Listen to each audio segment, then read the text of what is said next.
செம்மொழி பூங்காவில் மலர் கண்காட்சியை திறந்து வைத்து தற்பொழுது தமிழக முதலமைச்சர் அவர்கள் பார்வையிட்டு வருகிறார். இதுகுறித்தான கூடுதல் விவரங்களுடன் இணைகிறார் எம்முடைய செய்தியாளர் செலினா. செலினா, இது குறித்தான விவரங்கள்.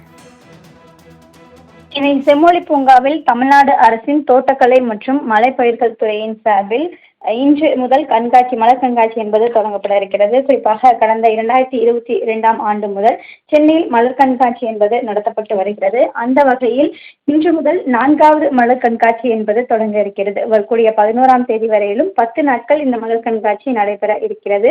இது தொடர்பாக பல்வேறு ஏற்பாடுகள் செய்யப்பட்டிருக்கிறது. இந்த மலர் கண்காட்சியை முதலமைச்சர் மு.க.ஸ்டாலின் தற்பொழுது திறந்து வைத்து பார்வையிட்டு வருகிறார். அதன் நேரலை காட்சிகளை தற்போது பார்த்து வருகிறோம். மலர் கண்காட்சியில் 50 வகையான மலர்களுடன் 30 லட்சத்திற்கும் மேற்பட்ட மலர் தொட்டிகள் என்பது கண்காட்சிக்காக வைக்கப்பட்டிருக்கிறது. அதே போல இந்த மலர்கள் யானை, மயில், அதே போல ரயில், ஆமை, படகு, வண்ணத்துப்பூச்சி உள்ளிட்டவைகள் தொடர்பாக 20 வடிவகங்களில் அந்த மலர்கள் என்பது வடிவமைக்கப்பட்டிருக்கிறது. பல்வேறு ஊர்களிலிருந்து இந்த மலர்கள் என்பது அங்கிருந்து வரவழைக்கப்பட்டிருக்கிறது. குறிப்பாக ஊட்டி, ஏற்காடு, கொடைக்கானல், கிருஷ்ணகிரி உள்ளிட்ட பகுதிகளிலிருந்து மலர்கள் வரவழைக்கப்பட்டு இங்கு காட்சிக்காக வைக்கப்பட்டிருக்கிறது. இந்த மலர் கண்காட்சியில் பொதுமக்கள் பார்வையிடுவதற்காக இன்றிலிருந்து பொதுமக்கள் பார்வைக்காக வைக்கப்பட்டிருக்கிறார்கள். 10 நாட்கள் மலர் கண்காட்சி என்பது நடைபெற இருக்கிறது.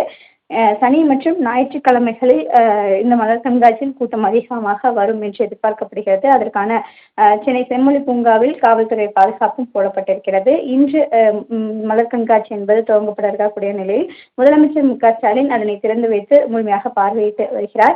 50 வகையான மலர்களுடன் 30 லட்சத்திற்கும் மேற்பட்ட மலர்கள் அங்கு கண்காட்சிக்காக வைக்கப்பட்டிருக்கிறது. பல்வேறு ஊர்களில் இருந்தும் மலர்கள் இங்கு வரவழைக்கப்பட்டிருக்கக்கூடிய நிலையில் சென்னையை பொறுத்தவரையிலும் 4வது முறையாக இந்த மலர் கண்காட்சி என்பது தோட்டக்கலைத்துறை சார்பாக நடைபெற இருக்கிறது. இந்த ஆண்டும் மலர் கண்காட்சியை பார்வையிடுவதற்காக ஏராளமான பொதுமக்கள் வருவார்கள் என்று எதிர்பார்க்கப்படுவதாகவும் ஏற்கனவே அமைச்சர்கள் தெரிவித்திருந்தார்கள். அதற்கான ஏற்பாடுகள் செய்யப்பட்டிருக்கிறது. வரக்கூடியவர்களுக்கு நுழைவு கட்டணம் என்பது வசூலிக்கப்படுகிறது. அதே போல உள்ளே வரக்கூடிய பொதுமக்கள் சிறுவர்களை கவரும் வகையில் பல்வேறு வடிவங்கள் கொண்ட மலர் கண்காட்சியில் அமைக்கப்பட்டிருக்கிறது.